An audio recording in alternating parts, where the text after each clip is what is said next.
Hello everyone, welcome to प्रयास UPPCS.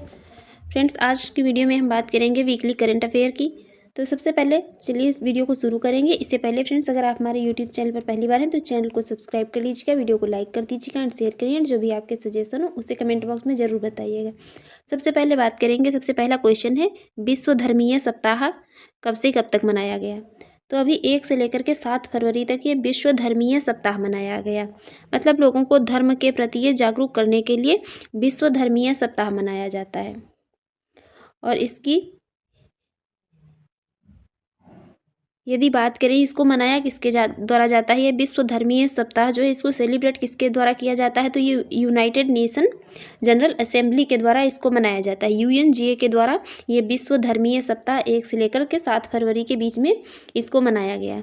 2025 की theme की बात करें तो ये विश्व धर्मीय सप्ताह की थीम रही है यूनाइटिंग फॉर पीस, और 2024 की थीम रही है और हारमोनी इन ए ट्रबल्ड वर्ल्ड।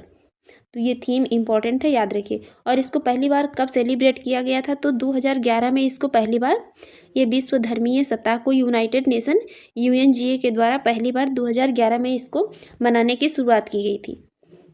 नेक्स्ट क्वेश्चन है इंटरनेशनल बिग कैट अलायंस, जो कि एक अंतर सरकारी संगठन के रूप में इसको स्थापित किया गया है। इसकी शुरुआत किसने की थी? इसकी शुरुआत की गई थी कब? 2023 में। और इसकी शुरुआत की किसने थी? भारत ने। इसकी शुरुआत भारत ने 2023 में की थी। जो मतलब कि 7 बड़ी बिल्लियों को, जिसमें कि जैसे बाघ, चीता, जगुआर, इन सभी को इस टाइप की जो भी मतलब 7 बड़ी बिल्लियां जिनको कहा जाता है, उनके संरक्षण के लिए एक ये इंटरनेशनल बिग कैट अलायंस, जो कि एक अंतर सरकारी संगठन है, इसको स्थापित किया गया था। और इसकी शुरुआत किसने? भारत ने की थी। 2023 में इसको स्थापित किया गया था। क्योंकि जो भी मतलब एक ये फूड चेन है, उसमें जो भी ये मतलब बड़े प्रजाति की जो बिल्लियां हैं उनकी महत्वपूर्ण भूमिका रहती है, इसलिए इनका संरक्षण ज़रूरी है। तो इनके संरक्षण के लिए ये इंटरनेशनल बिग कैट अलायंस की शुरुआत भारत के द्वारा की गई थी। नेक्स्ट बात करेंगे, नेक्स्ट क्वेश्चन है इक्विवेरियन 2025 सैन्य अभ्यास का आयोजन किसके किसके बीच में किया जाता है? तो इसका आयोजन किया जाता है भारत और मालदीव के बीच में। और इस बार आयोजन कहाँ किया गया? तो इस बार आयोजन इसका किया गया है मालदीव में। यह भारत और मालदीव के बीच में आयोजित किया जाता है। इस बार इसका आयोजन किया गया मालदीव में। और ये जो है मतलब प्रतिवर्ष नहीं किया जाता है, ये 2 वर्ष में एक बार इसका आयोजन किया जाता है। इसकी शुरुआत कब से हुई है? तो ये 2 फरवरी से लेकर के 15 फरवरी के बीच में ये आयोजित किया जा रहा है। और इस बार इसका आयोजन कहाँ पर? तो मालदीव में हो रहा है। और जो इसके पहले ये 2023 में आयोजित किया गया था उत्तराखंड में, तो वो इसका कौन सा 12वां एडिशन था। और इस बार इसका तो ये 13 एडिशन है। जो 2025 में आयोजित किया जा रहा है, ये इसका 13 एडिशन है। नेक्स्ट क्वेश्चन है एग्री हब। ये एग्री हब इसको किसके द्वारा लॉन्च किया गया है? तो इसको लॉन्च किया गया है इलेक्ट्रॉनिक्स और सूचना यह प्रौद्योगिकी मंत्रालय और IIT इंदौर ने। इलेक्ट्रॉनिक्स, सूचना और प्रौद्योगिकी मंत्रालय और ये IIT इंदौर ने मिलकर के एग्री हब इसको लॉन्च किया है। नेक्स्ट क्वेश्चन है माई नरेगा ऐप। माई नरेगा ऐप ये राजस्थान के किस जिले में लॉन्च किया गया है? तो इसको लॉन्च किया गया है राजस्थान के बाड़मेर जिले में। माई नरेगा ऐप को लॉन्च किया गया है राजस्थान के बाड़मेर जिले में। नेक्स्ट क्वेश्चन है अभी हाल ही में भारत सरकार ने बीमा क्षेत्र में प्रत्यक्ष विदेशी निवेश की सीमा को बढ़ाकर कितना कर दिया है? तो अब इसको बढ़ाकर के कितना? 100% कर दिया गया है। जो FDI है उसको FDI को बढ़ाकर के अब कितना कर दिया गया है? तो FDI को बढ़ाकर के अब ये कितना कर दिया गया है? बीमा क्षेत्र में, बात यहाँ पर बीमा क्षेत्र की जा रही है।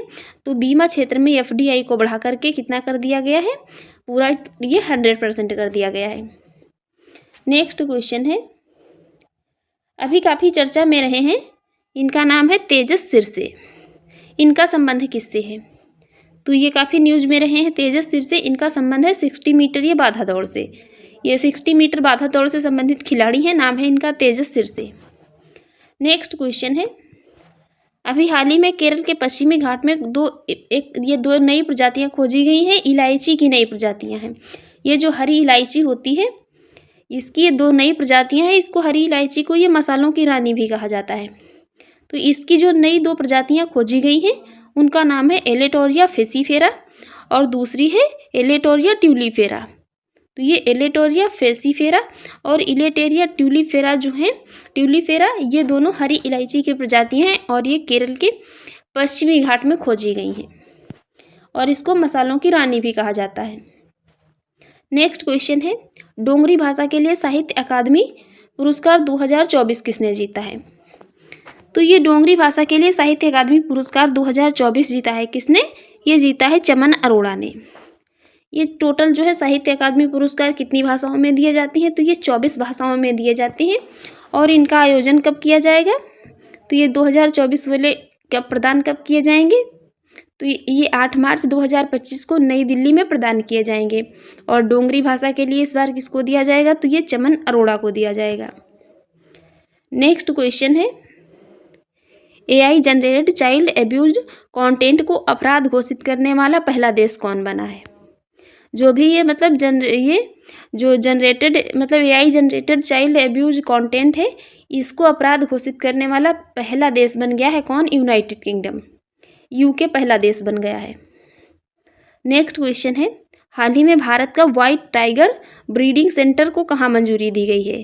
तो ये भारत का पहला होगा, व्हाइट मतलब सफ़ेद टाइगर के ब्रीडिंग से मतलब रिलेटेड ये सेंटर जो है, इसको मंजूरी कहाँ दी गई? तो ये मध्य प्रदेश के रीवा में, क्योंकि मध्य प्रदेश में मतलब जो है तो वहाँ पर बहुत सारे टाइगर रिजर्व में मतलब वहाँ पर टाइगर रिजर्व भी हैं, तो वहाँ पर बाघों को काफ़ी संरक्षण वगैरह प्रदान किया गया है। तो इसलिए यहाँ पर जो है इसलिए यहीं पर ये मध्य प्रदेश के रीवा में ही white tiger reserve breeding centre स्थापित किया जाएगा।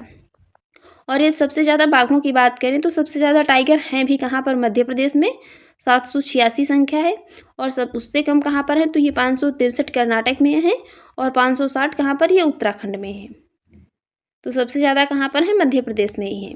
इसीलिए मध्य प्रदेश में ही ये सफ़ेद बाघों के लिए ये ब्रीडिंग सेंटर की स्थापना को मंजूरी दे दी गई है। नेक्स्ट क्वेश्चन है, ये ट्रोपेक्स सैन्य अभ्यास, ट्रोपेक्स सैन्य अभ्यास का आयोजन ये किसके किसके बीच में किया जाता है?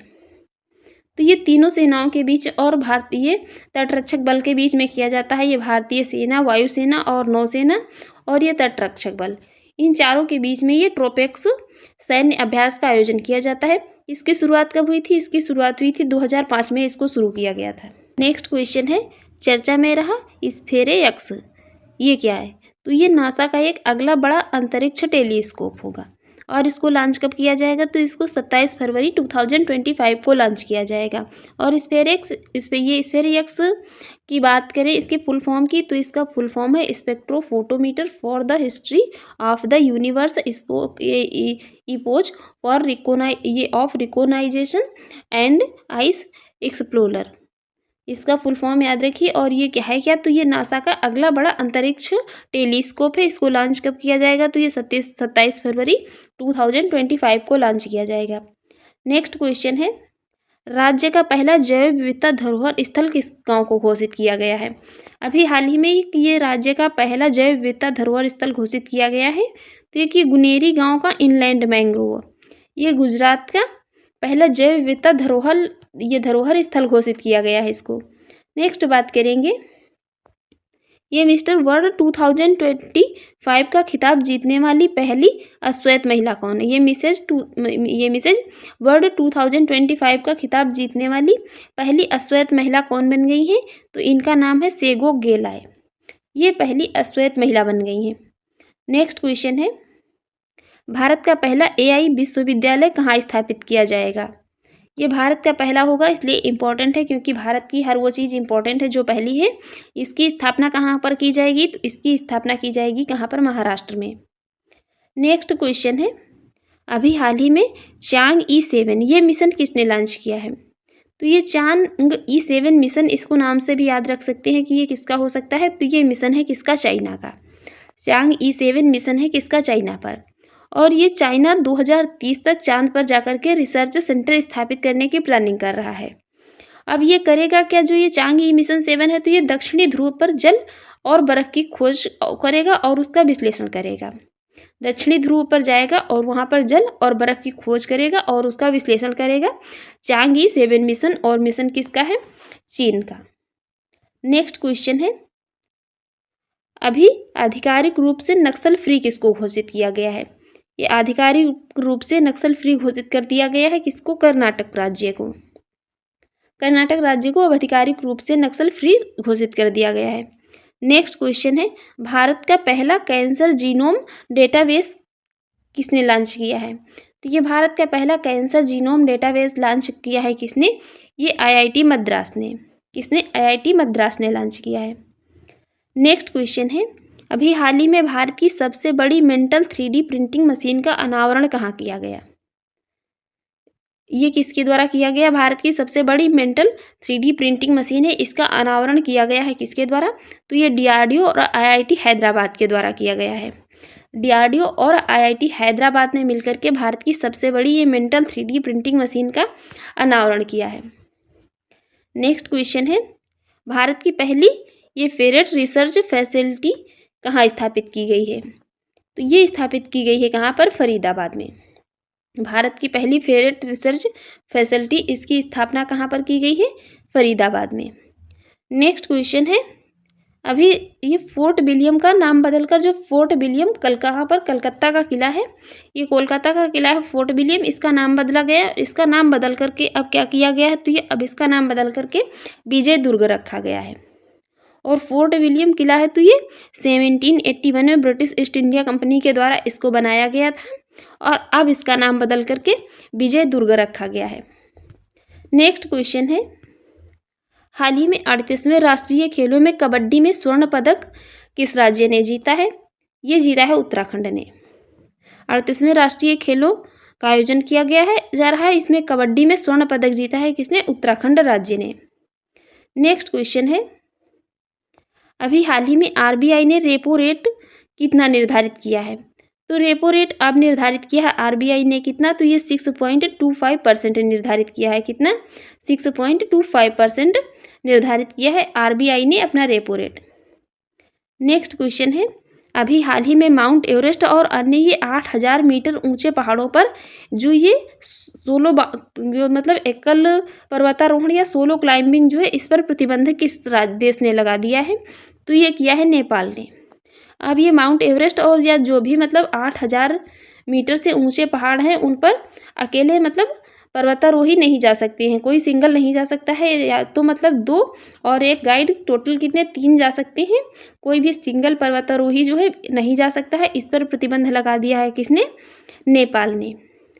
और ये नेपाल की चोटी है, नेपाल में पर्वत है माउंट एवरेस्ट, ये दुनिया का सबसे ऊंचा पर्वत है। इसकी लंबाई कई बार इस बार भी देखिए मैचिंग में पूछी गई थी, इसकी लंबाई कितनी है? तो ये 8848.86 मीटर है। नेक्स्ट क्वेश्चन बात करेंगे, ये एक सॉफ्टवेयर है, नाम इसका है फिस्ट 2025। ये किसने लॉन्च किया है? इसको लॉन्च किया है किसने? इसरो ने। ये इसरो क्या है? तो इसरो ये इंडिया की स्पेस एजेंसी है और इसी ने ये फिस्ट 2025 सॉफ्टवेयर लॉन्च किया है। नेक्स्ट क्वेश्चन है, अभी हाल ही में भारत जो है तो ये विश्व में मोबाइल निर्माण में कौन से नंबर पर है? भारत ये मोबाइल निर्माण के मामले में कौन से नंबर पर है? तो ये 2nd नंबर पे है। कौन से? 2nd नंबर पे है। नेक्स्ट क्वेश्चन है, अभी ये शतावरी फॉर बेटर हेल्थ अभियान किस लॉन्च किया गया है? तो इसको किस मंत्रालय के द्वारा लॉन्च किया गया है? ये शतावरी फॉर बेटर हेल्थ अभियान लॉन्च किया गया है मिनिस्ट्री ऑफ आयुष के द्वारा। किसके द्वारा? मिनिस्ट्री ऑफ आयुष ने लॉन्च किया है। एक ये शतावरी है, मतलब शतावरी पौधा होता है, ये काफ़ी औषधीय गुणों से युक्त होता है। तो इसका उद्देश्य यही है कि जो शतावरी है इसकी औषधीय गुणों के प्रति जागरूकता बढ़ाना, और इसीलिए ये शतावरी फॉर बेटर हेल्थ अभियान लॉन्च किया है मिनिस्ट्री ऑफ आयुष ने। नेक्स्ट क्वेश्चन है, WHO ने पहली बार ये इबोला वैक्सीन का ट्रायल कहाँ शुरू किया है? किस देश में ये वर्ल्ड हेल्थ ऑर्गेनाइजेशन ने पहली बार इबोला वैक्सीन का ट्रायल शुरू किया है? ये शुरू किया है एक ये अफ्रीकी देश है युगांडा। यहाँ पर इससे क्या होगा, जो भी भविष्य में इबोला का प्रकोप होगा उसको नियंत्रित किया जा सकेगा, क्योंकि ये इबोला एक ये अफ्रीकी देश है और अफ्रीकी देशों में ये इबोला मतलब इबोला का प्रकोप बहुत ज़्यादा होता है। ये कहीं ना कहीं कोविड यहाँ इसमें जब इसका ये प्रकोप होता है तो कहीं ना कहीं ये जो है कोविड से भी खतरनाक यहाँ पर स्थितियाँ हो जाती हैं। तो इसलिए भविष्य में इबोला के प्रकोप जो होगा इसको नियंत्रित करने के लिए इबोला वैक्सीन का ट्रायल शुरू किया है किसने? युगांडा ने। और युगांडा ये अफ्रीकी देश है। क्वेश्चन है, अभी रिसेंट में ICC women under 19 T20 world cup 2025 का खिताब किसने जीता है? तो ये खिताब जीता है किसने? भारत ने। भारत ने ये खिताब जीता है। अब बात इसका आयोजन कहाँ पर किया गया? ये इसका आयोजन किया कब जाता है? तो इसका आयोजन 2 साल में एक बार किया जाता है। ये प्रतिवर्ष नहीं आयोजित किया जाता है, इसका 2 साल में एक बार आयोजन किया जाता है। और इसका सबसे पहले आयोजन कहाँ पर, इसका जो पहले एडिशन था वो कब और कहाँ पर आयोजित किया गया था? तो इसका पहला एडिशन था जो ये ICC महिला अंडर 19 T20 वर्ल्ड कप, इसका पहला सबसे एडिशन ये 2023 में और साउथ अफ्रीका में इसका आयोजन किया गया था। दूसरा वाला जो था ये दूसरा वाला अभी 2025 में, और इसका आयोजन कहाँ पर किया गया? इसका आयोजन किया गया है दूसरे वाले का मलेशिया में। और इसमें ये खिताब किसने जीता है? तो ये खिताब जीता है इसका भारत ने। और अब बात कर लेते हैं तीसरा वाला कहाँ पर आयोजित किया जाएगा। तो इसका तीसरा जो एडिशन होगा वो आयोजित किया जाएगा 2027 में, और इसको बांग्लादेश और नेपाल मिलकर आयोजित करेंगे। ठीक है, इसकी आगे बात करेंगे। अभी तक इसमें टीमों की संख्या कितनी थी? तो अभी तक इसमें 16 टीमें जो है पार्टिसिपेट करती थी। अब कितनी जो ये 2027 में इसका 3rd एडिशन मतलब आयोजित किया जाएगा, बांग्लादेश और नेपाल जो मिलकर के आयोजित करेंगे। इसमें इनकी संख्या बढ़कर के कितनी? 20 हो जाएगी। कितनी टीमों की संख्या टोटल 16 से बढ़कर के 20 हो जाएगी। देखेंगे नेक्स्ट क्वेश्चन। नेक्स्ट क्वेश्चन है, भारत ने अभी एक ये मिसाइल है वसोरॉड्स, इसका नाम रखा गया है ये very short range air defence system. इस मिसाइल के अभी 3 सफल परीक्षण किए गए हैं। ये इसको विकसित किसने किया? तो इसके जो तीनों सबसे पहले बात कर लेते हैं। जो इसके 3 सफल परीक्षण किए गए ये कहाँ पर किए गए? तो ये किए गए हैं उड़ीसा के चांदीपुर में। उड़ीसा के चांदीपुर में किए गए हैं। और इसको विकसित किसने किया? तो एक ये DRDO के अंतर्गत काम करने वाली संस्था है, इसका नाम है ये रिसर्च सेंटर इमर्ट इसका नाम है। इसी ने इसको डिवाइड किया है, ये मतलब इसको डेवलप किया है। और ये DRDO के अंतर्गत काम करने वाली एक संस्था है। और ये सतह से ये मिसाइल मतलब कोई भी मिसाइल वगैरह है जैसे, तो उसके बारे में बहुत तब डीप ही पढ़ना है, क्योंकि अब जो है मतलब जो भी क्वेश्चन पूछे जाते हैं अभी UPPCS प्रीलिम्स का जो एग्ज़ाम हुआ था 2024 वाला, तो उसमें मतलब सभी ने देखा कि जो भी क्वेश्चन पूछे गए थे तो वो बहुत डीप में पूछे गए थे। एक मिसाइल क्या मतलब जो है रेंज पूछ दी गई थी कि इसकी रेंज जो है कितनी थी, स्टेटमेंट में दे दिया था। तो ये सतह से हवा में मार करने वाली एक मिसाइल है। इसके वेट की बात करें तो इसका वेट है 20.5 kg, और लेंथ इसकी कितनी है? ये 2 मीटर है। और इसकी स्पीड तो ये 1850 जो है इसकी है। और डिस्टेंस की बात करें तो ये डिस्टेंस इसकी 250 मीटर से कितनी है? 6 किलोमीटर तक है डिस्टेंस इसकी जो है। ये मतलब मारक क्षमता जो है इसकी ये कितनी दूर तक मार सकती है? तो 250 मीटर से लेकर के कितने? 6 किलोमीटर तक। और जब ये मिसाइल जो वसोरॉड्स मिसाइल है इसका मतलब विकास नहीं हुआ था, इसको डेवलप नहीं किया गया था। तो इससे पहले भारत जो है इसका यूज़ करता था। तो रूस में एक निर्मित ये इगला सिस्टम था, इसका यूज़ करता था भारत। नेक्स्ट क्वेश्चन की बात करेंगे। नेक्स्ट क्वेश्चन है, अभी हाल ही में टाटा स्टील चेस मास्टर्स 2025 का खिताब किसने जीता है? ये खिताब जीता है R प्रज्ञानंद ने। किसने जीता है? टाटा स्टील चेस मास्टर्स 2025 का खिताब जीता है R प्रज्ञानंद ने। इसकी शुरुआत कब हुई थी? इम्पॉर्टेंट है, मैचिंग में पूछा जा सकता है। तो ये टाटा स्टील चेस मास्टर्स खिताब की शुरुआत हुई थी कब? ये 1938 में। 1938 में इसको शुरू किया गया था। नेक्स्ट क्वेश्चन है, अभी रिसेंट में ये माउंट तारानाकी, एक ये पर्वत का नाम है माउंट तारानाकी, इसको कानूनी व्यक्ति घोषित किया गया है। तो ये स्थित कहाँ पर है? तो सबसे पहले ये स्थित है इसकी कहाँ पर? न्यूजीलैंड में। ये माउंट तारानाकी पर्वत है, ये इसकी स्थिति है न्यूजीलैंड में। और अब इसको क्यों ये मतलब इसको एक ये कानूनी व्यक्ति क्यों घोषित किया गया है? तो ये भी यहाँ पर थोड़ा जानना जरूरी है कि इसको कानूनी व्यक्ति घोषित इसलिए किया गया है क्योंकि जो ये माउंट तारानाकी पर्वत है तो अब ना तो ही मतलब इसको मतलब किसी तरीके से इसका कोई दोहन नहीं कर सकता है, किसी भी टाइप से इसको हानि नहीं पहुंचा सकता है। और अगर हानि मतलब पहुंचाने की कोशिश भी करेगा तो इसके लिए जो है ये क्या है? कोर्ट भी जा सकता है। अब मतलब आप यहाँ पर सोचेंगे कि भाई पर्वत जो है कैसे कोर्ट जा सकता है? तो मतलब इसकी तरफ से कोई भी व्यक्ति जो है कोर्ट जा सकता है। तो को किसी भी तरीके से कोई हानि नहीं पहुंचा सकता है, इसका खनन मतलब नहीं किया जा सकता है। तो ये इसलिए इसको अब ये कानूनी व्यक्ति घोषित किया गया है। तो इसकी स्थिति है कहाँ पर, ये स्थित है न्यूजीलैंड में।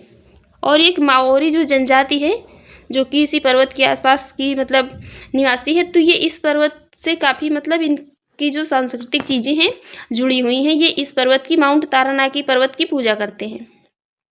ठीक है, नेक्स्ट क्वेश्चन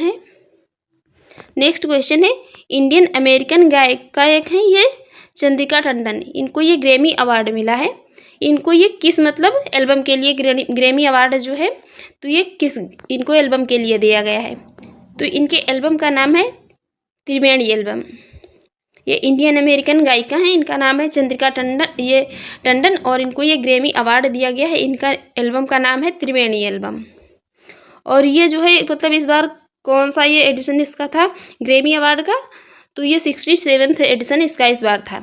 इसका आयोजन कहाँ पर किया गया, तो इसका 2 फरवरी को आयोजन किया गया था, 2 फरवरी 2025 को लॉस एंजल्स में, अमेरिका के लॉस एंजल्स में इसका आयोजन किया गया। और इनको ये त्रिवेणी एल्बम के लिए ग्रैमी अवार्ड दिया गया। इसकी शुरुआत कब हुई थी ये ग्रैमी अवार्ड की, इसकी शुरुआत हुई थी 4 मई 1959 को 1959 को हुई थी और यूएसए एकेडमी द्वारा इसको शुरू किया गया था।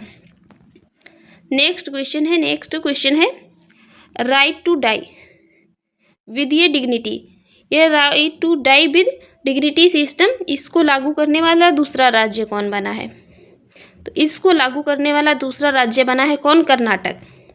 और पहला कौन है, केरल, इसको पहले ही लागू कर चुका है। और अब दूसरा कौन बन गया है, कर्नाटक।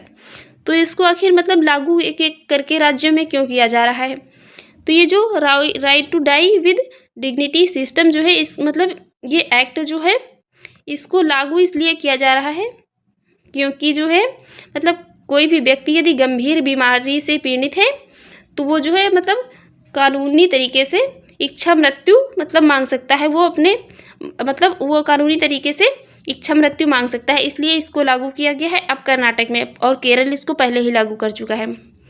और सुप्रीम कोर्ट ने 2023 में इसको जो है तो ये आर्टिकल 21 में राइट टू लाइफ का एक हिस्सा माना था। सुप्रीम कोर्ट ने 2023 में ये जो अधिकार है इसको आर्टिकल 21 में राइट टू लाइफ का हिस्सा माना था। नेक्स्ट क्वेश्चन की बात करेंगे। एक पुस्तक है, पुस्तक का नाम है द महात्मा मैनिफेस्टो। इसके लेखक कौन है, पुस्तक द महात्माज मैनिफेस्टो पुस्तक के लेखक हैं कौन, राजेश तलवार। पुस्तक इंपॉर्टेंट है, पुस्तक का नाम याद रखिए। इसके लेखक हैं कौन, राजेश तलवार। नेक्स्ट क्वेश्चन है भारतीय सरकार ने किस देश में रह रहे भारतीय नागरिकों के लिए आपातकालीन निकासी सलाह जारी की है। अभी रिसेंट में जो ये इंडिया की गवर्नमेंट है इसने कहा मतलब एक ये भारतीय जो नागरिक रह रहे हैं तो उनको एक मतलब ये आपातकालीन निकासी सलाह जारी की है। तो जो लोग कांगो लोकतांत्रिक गणराज्य में रह रहे हैं ये तो उनके लिए एक ये आपातकालीन निकासी सलाह जारी की गई है इंडिया की गवर्नमेंट के द्वारा, क्योंकि वहाँ पर जो है मतलब एक स्थितियाँ गृह युद्ध के जैसी स्थितियाँ बनी हुई हैं। तो इसलिए जो भी वहाँ पर भारतीय रह रहे हैं भारतीय नागरिक उनको मतलब एक ये सलाह दी गई है कि मतलब जल्दी से जल्दी मतलब जितना जल्दी हो सके आप जो है एक मतलब सुरक्षित स्थानों पर पहुँच जाएं। तो ये कहाँ के लिए किया गया है, जो लोग कांगो लोकतांत्रिक गणराज्य में रह रहे हैं। नेक्स्ट क्वेश्चन है चर्चा में रहा कृत्रिम सूर्य, इसका नाम है ईस्ट, इसका संबंध कहाँ से है, इसको किसने डेवलप किया है। एक कृत्रिम सूर्य अपना मतलब कृत्रिम सूर्य ये किसने डेवलप कर लिया है, तो ये कर लिया है किसने, चाइना ने एक ये मतलब मशीन है उसकी सहायता से ये अपना कृत्रिम सूर्य जो है डेवलप कर लिया है। इसका नाम रखा है ईस्ट। तो अब चाइना की कैपिटल है बीजिंग। इसकी मुद्रा की बात करें तो इसकी मुद्रा है युआन। और ये एक एशिया महाद्वीप की सबसे लंबी नदी जो है यांगटीसी नदी, ये कहाँ पर, यहीं चाइना में बहती है। ये एशिया महाद्वीप की सबसे लंबी नदी है। सबसे पहले हम बात करेंगे विश्व आर्द्रभूमि दिवस कब मनाया जाता है। विश्व आर्द्रभूमि दिवस ये प्रतिवर्ष 2 फरवरी को मनाया जाता है। 2 फरवरी को मनाया जाता है विश्व आर्द्रभूमि दिवस। और 2025 की थीम की बात करें तो इस बार इसकी थीम रही है 2025 की जो थीम रही है हमारे साझा भविष्य के लिए आर्द्र भूमियों का संरक्षण। थीम इम्पॉर्टेंट है, थीम को याद रखिए। 2025 के लिए ये थीम रही है हमारे साझा भविष्य के लिए आर्द्र भूमियों का संरक्षण। और इसके मनाने की शुरुआत कब से हुई थी? तो 1971 को ईरान के रामसर शहर में, ये ईरान का मतलब ईरान में रामसर शहर है, इसमें एक ये आर्द्र भूमियों पर कन्वेंशन हुआ था और इसको मतलब अपनाया गया था। तो इसको अपनाने की याद में ये 2 फरवरी 1997 से विश्व आर्द्रभूमि दिवस के रूप में मनाया जाता है। और ये रामसर कन्वेंशन कब हुआ था? तो ये हुआ था, ये रामसर जो है ईरान का मतलब एक शहर है, तो वहाँ पर ये कन्वेंशन हुआ था कब? 1971 को। नेक्स्ट बात करेंगे इसमें 2024 तक यदि भारत में आर्द्र भूमियों की बात करें तो इनकी टोटल संख्या कितनी थी? 85 थी। और अभी रिसेंट में कितनी हो गई है? तो ये 4 और आर्द्र भूमियों को जो है मतलब इसमें जोड़ दिया गया है, या जोड़ने की अभी घोषणा की गई है, अभी जोड़ा नहीं गया है। तो अब इनकी टोटल संख्या कितनी हो गई है? अब टोटल संख्या जो है कितनी? 89 हो गई है। और अगर बात करें कि हम भारत में सबसे अधिक रामसर स्थल जो है किस शहर में है, तो सबसे अधिक कहाँ पर है? तमिलनाडु में। और दूसरे नंबर पर कौन है? तो दूसरे नंबर पर उत्तर प्रदेश में है। और अभी रिसेंट में ये जो 4 नए रामसर स्थलों को इसमें जोड़ने की घोषणा की गई है, तो उसमें है ये सबरकोट्टई पक्षी अभ्यारण्य, ये कहाँ पर? तमिलनाडु में है। और ये थेरथगल पक्षी अभ्यारण्य, ये कहाँ पर है? ये झारखंड में है। और ये खेचो पल्लरी आर्द्रभूमि, ये कहाँ पर है? सिक्किम में है। और ये उधवा झील। तो ये चारों को याद रखिए। इन चारों को अभी रिसेंट में ये सेंट्रल गवर्नमेंट ने रामसर स्थलों को मतलब ये नए रामसर स्थलों को जोड़ने की घोषणा की है। तो अब टोटल जब ये जुड़ जाएंगे तो संख्या कितनी हो जाएगी? 89 हो जाएगी। नेक्स्ट बात करेंगे, अभी रिसेंट में ये पेरिस एआई सुरक्षा शिखर सम्मेलन की अध्यक्षता और सह अध्यक्षता किसने की है? तो अगर बात करें इसकी अध्यक्षता किसने की, तो ये फ्रांस के प्रेसिडेंट हैं इमैनुअल मैक्रों, इन्होंने इसकी अध्यक्षता की। और सह अध्यक्षता की है अपने प्रधानमंत्री नरेंद्र मोदी जी ने, ये पेरिस एआई सुरक्षा शिखर सम्मेलन की। नेक्स्ट क्वेश्चन है, अभी रिसेंट में 3 ये पश्चिमी अफ्रीकी देशों ने एक ये संस्था है इक्वास, इससे अलग होने की घोषणा की है। ये वेस्टर्न अफ्रीकन कंट्री हैं। और ये 3, इसमें कौन कौन? तो ये नाइजर, माली और बुर्किना फासो। ये नाइजर, माली और बुर्किना फासो अभी रिसेंट में इन्होंने ये 3 जो है तो ये वेस्ट अफ्रीकन कंट्री है, इन्होंने ये संस्था है इक्वास, इससे अलग होने की घोषणा की है। और जो ये संस्था की जब स्थापना हुई थी तो इसका पर्पज़ क्या था, इसका एम क्या था? जब इसकी स्थापना हुई थी ये इक्वास की, तो इसका पर्पज़ था जो भी वेस्ट अफ्रीकन मतलब कंट्री हैं वहाँ पर उनमें इकोनॉमिकली डेवलपमेंट करना इसका पर्पज़ था। और अब ये रिसेंट में 3 अफ्रीकन कंट्री जिसमें नाइजर, माली और बुर्किना फासो, इन्होंने इससे अलग होने की घोषणा कर दी है। नेक्स्ट क्वेश्चन की बात करेंगे। नेक्स्ट क्वेश्चन है, अभी रिसेंट में ये काफ़ी न्यूज़ में रहा है कान्हा टाइगर रिजर्व, ये कहाँ पर है? तो ये इसकी स्थिति कहाँ पर? ये मध्य प्रदेश में है। कान्हा टाइगर रिजर्व कहाँ पर है? मध्य प्रदेश में है। और अभी ये काफ़ी न्यूज़ में क्यों रहा है? क्योंकि भी रिसेंट में वहाँ पर एक 2 वर्षीय बाघिन जो है ये मृत अवस्था में पाई गई है ये मध्य प्रदेश के कान्हा टाइगर रिजर्व में। तो ये अभी इसलिए काफ़ी न्यूज़ में रहा है। और इसकी स्थापना कब हुई थी? तो ये 1955 में इसको एक राष्ट्रीय उद्यान के रूप में इसकी स्थापना की गई थी। और यहीं पर इसी ये टाइगर रिजर्व में गोंड और बैगा जनजाति पाई जाती है। कहाँ पर? ये मध्य प्रदेश के कान्हा टाइगर रिजर्व वाला जो एरिया है वहीं पर ये गोंड और बैगा जनजाति पाई जाती हैं। नेक्स्ट बात करेंगे एक्सियोम मिशन 4, इसमें अभी पायलट किसको चुना गया है? अभी है कि एक्सियोम मिशन 4 इसमें पायलट चुना गया है किसको? ये शुभांशु शुक्ला को। और ये मतलब इसमें ये पहले भारतीय पायलट होंगे। और ये मिशन किसका है? तो ये नासा के जो कैनेडी स्पेस सेंटर है यहाँ से इसको लॉन्च किया जाएगा, ये फ्लोरिडा के मतलब नासा के इसको लॉन्च कहाँ से किया जाएगा? जो ये एक्सियोम मिशन 4 है इसको लॉन्च किया जाएगा नासा के कैनेडी स्पेस सेंटर से। कहाँ से? फ्लोरिडा से। अब यहाँ पर ये मिशन की बात हुई है तो यहाँ पर ये एक भारत का ये मिशन है गगनयान, इसकी भी बात कर। तो ये गगनयान मिशन जो है तो ये भारत का पहला मानव अंतरिक्ष मिशन है।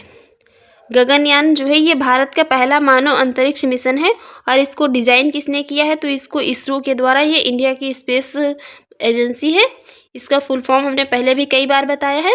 इंडियन स्पेस रिसर्च ऑर्गेनाइजेशन के द्वारा इसको डिजाइन किया गया है। और ये पहला जो है तो ये 3 इंडियन एस्ट्रोनॉट्स को अंतरिक्ष में ले जाएगा। पहली बार 3 इंडियन एस्ट्रोनॉट्स को अंतरिक्ष में ले जाने वाला ये मिशन होगा। और ये मिशन जो है तो ये स्पेस क्राफ्ट में कितने 400 किलोमीटर की ऊंचाई पर रहेगा। और ये पृथ्वी की परिक्रमा कितने दिनों में पृथ्वी की परिक्रमा करेगा और कितने दिन तक 7 दिन तक अंतरिक्ष में रहेगा।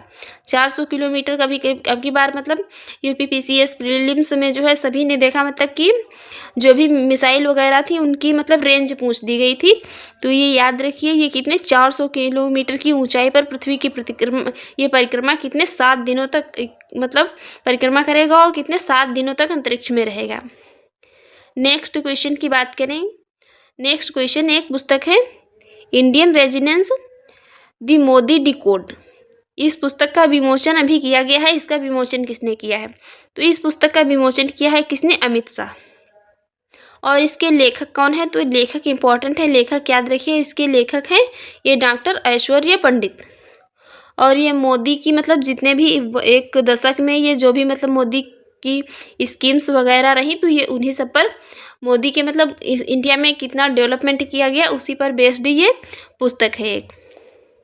नेक्स्ट बात करेंगे। नेक्स्ट क्वेश्चन है विश्व उपेक्षित उष्णकटिबंधीय रोग दिवस कब मनाया जाता है?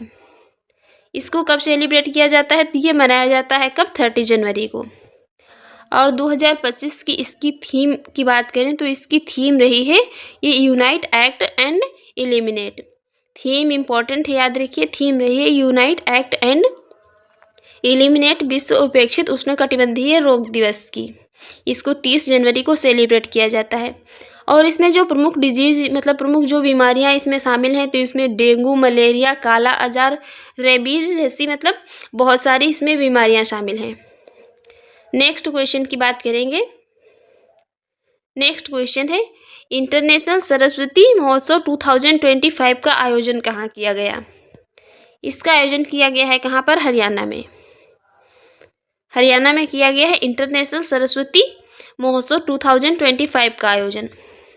और अगर इसमें ये सरस्वती महोत्सव तो यहाँ पर बात कर लेते हैं ये सरस्वती नदी की। तो इसरो की रिपोर्ट है, इसके अकॉर्डिंग पता चलता है कि जो ये सरस्वती नदी थी तो ये वैदिक काल में बहती थी। ये इंपॉर्टेंट फैक्ट हो जाता है, इसलिए इसको यहाँ पर मेंशन कर लिया। नेक्स्ट बात करेंगे इंटरनेशनल एआई सेफ्टी रिपोर्ट 2025 अभी किसके द्वारा जारी की गई है? तो ये यूनाइटेड किंगडम गवर्नमेंट के द्वारा ये पहली बार जारी की गई है। इंटरनेशनल एआई सेफ्टी रिपोर्ट 2025 जो है ये पहली बार जारी की गई है। किसके द्वारा थी? यूनाइटेड किंगडम गवर्नमेंट के द्वारा जारी की गई है। नेक्स्ट बात करेंगे। नेक्स्ट क्वेश्चन है ये नेशनल क्रिटिकल मिनरल मिशन के लिए जो है अभी बजट कितना आवंटित किया गया? तो ये गवर्नमेंट ने ये नेशनल जो क्रिटिकल मिनरल मिशन है इसके लिए अब ये 16,300 करोड़ रुपए का बजट जो है आवंटित किया। और इसके पर्पज़ की बात करें, इसका एम क्या रहा है? जो ये बजट मतलब ये 16,300 करोड़ रुपए का आवंटित किया गया तो ये भारत को जो मिनरल रिसोर्सेस हैं इसमें आत्मनिर्भर बनाना है। भारत मतलब जो भी क्रिटिकल मिनरल हैं उसके रिसोर्सेस में आत्मनिर्भर बने, इसलिए ये नेशनल क्रिटिकल मिशन या मिनरल मिशन के लिए 16,300 करोड़ रुपए पैसे मतलब बजट जो है लॉन्च किया गया। नेक्स्ट क्वेश्चन है अभी काफ़ी न्यूज में रहा है नामदफा टाइगर रिजर्व, ये कहाँ पर है? स्थित है कहाँ पर? अरुणाचल प्रदेश में। और ये काफ़ी न्यूज़ में इसलिए रहा है क्योंकि अभी रिसेंट में 12 साल बाद ये पहली बार यहाँ पर एक नर हाथी को देखा गया है। 12 साल पहले देखा गया था और एक बार फिर से 12 साल बाद यहाँ पर एक जो है मेल एलिफेंट को देखा गया है। तो इस कारण ये काफ़ी चर्चा में रहा है। स्थित कहाँ पर है? अरुणाचल प्रदेश में नामदफा टाइगर रिजर्व। और अरुणाचल प्रदेश का ही एक और मोस्ट इम्पॉर्टेंट नेशनल पार्क है, नाम है मॉलिंग नेशनल पार्क। नाम है मॉलिंग नेशनल पार्क, कहाँ है? अरुणाचल प्रदेश में। नेक्स्ट बात करेंगे। नेक्स्ट क्वेश्चन है सोनम लोसर त्यौहार ये किस समुदाय के द्वारा मनाया जाता है? तो ये नेपाल का एक समुदाय है, तमांग समुदाय। ये तमांग समुदाय के द्वारा इसको सेलिब्रेट किया जाता है सोनम लोसर त्यौहार को। और ये भारत में कहाँ पर मनाया जाता है, तो भारत में सिक्किम में और दार्जिलिंग में ये तमांग समुदाय पाया जाता है। ये फसल कटाई पर नव वर्ष के उत्सव के रूप में इस सोनम लोसर त्यौहार को मनाते हैं। तो आपको ये वीकली करंट अफेयर की वीडियो कैसी लगी कमेंट बॉक्स में ज़रूर बताइएगा, और चैनल पर पहली बार हैं तो चैनल को सब्सक्राइब कर लीजिएगा, वीडियो को लाइक कर दीजिएगा एंड शेयर करिए। Thanks for watching.